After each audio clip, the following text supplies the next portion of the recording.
Hi whole അസ്സാം വലൈക്കും welcome to my പുച്ചി blog. നമ്മൾ ജയ്സ് നേരെ പോയത് പിന്നെ ബീച്ചിലേക്കായിരുന്നു. അപ്പോൾ ബീച്ചിലെത്തുമ്പോൾ സമയം 1:30 ഇവിടെ എത്തി നോക്കുമ്പോൾ നല്ല വെയിലാണ്.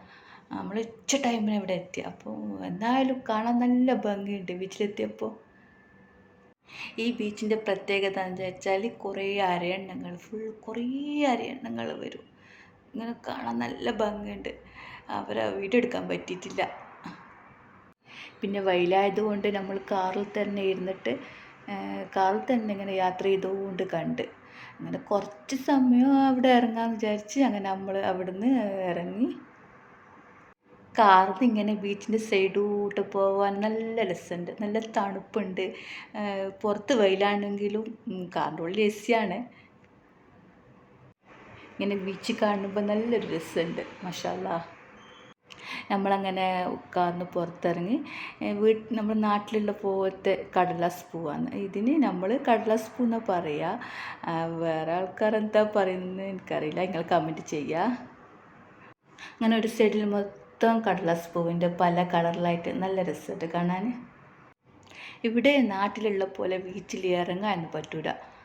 നമുക്ക് ഇങ്ങനെ സൈഡ് വിട്ട് കണ്ടു പോകാനേ പറ്റൂ.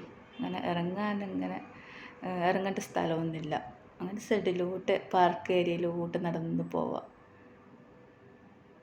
ഇവിടെ രാത്രി ആളുണ്ടാകുക. ഈ രാത്രി കുടുംബങ്ങളും ഫ്രണ്ട്സുകളും ഒരുമിച്ച് ഭക്ഷണം കഴിക്കുമ്പോൾ നല്ല രസമാണ് ഇവിടെ.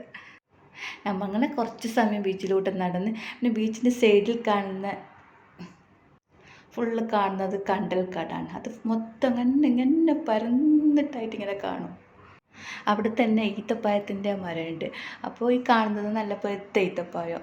ഈ പഴുത്തിട്ട് കുറച്ച് ഉണങ്ങിയിനി.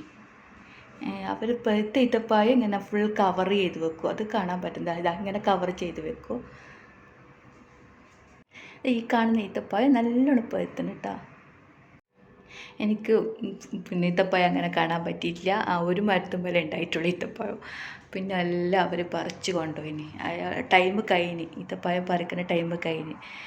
ഓഗസ്റ്റ് കഴിഞ്ഞല്ലോ. ഇനി തണുപ്പാണ് വരുന്നത്. അപ്പോൾ ഈത്തപ്പഴം ഉണങ്ങിപ്പോവും. അങ്ങനെ അവർ മൊത്തം പറിച്ചെടുത്തന്നെ. ഈത്തപ്പഴത്തിന് മരം കാണാൻ നല്ല രസമുണ്ട്. നമ്മുടെ നാട്ടിൽ ഈന്തില്ലേ അതുപോലെ ഉണ്ട്. ഈന്തിൻ്റെ മരം അതുപോലെ ഉണ്ട്. ഇവിടെ കാണാൻ പ്രത്യേകിച്ചിട്ട് പറയാം നല്ല വൃത്തിയുണ്ട്. എന്താ ഒരു ചപ്പ് പോലും ഇവിടെ ഇല്ല. നമ്മളങ്ങനെ ഒരു ഹോട്ടലിൽ കയറി ഭക്ഷണം കഴിച്ച് ജ്യൂസും ഇങ്ങനെ കുറച്ച് അങ്ങനെ ഐറ്റംസ് അങ്ങനെ കഴിച്ച് ഞാൻ കഴിച്ചത് അവക്കാഡോ ജ്യൂസാണ്. അവക്കാഡോ ജ്യൂസ് നല്ല ടേസ്റ്റ് ഉണ്ട്. പിന്നെ ബർഗർ അങ്ങനത്തെ കുറച്ച് ഐറ്റംസുകൾ. അങ്ങനെ നമ്മൾ നമ്മളങ്ങനെ ഭക്ഷണം കഴിച്ച് നേരെ ഫ്ലാറ്റിലേക്ക് തിരിച്ചു വന്ന് നമ്മളെ ഫ്ലാറ്റിലേക്ക് ആക്കി തന്ന് ഓൻ്റെ റൂമിലേക്ക് പോയി. ഓൻ്റെ പേര് ഫസലാണ്. ഇൻഷാ അല്ലാ. അസ്സലാമു അലൈക്കും. വേറെ വീഡിയോ ആയിട്ട് കാണാം.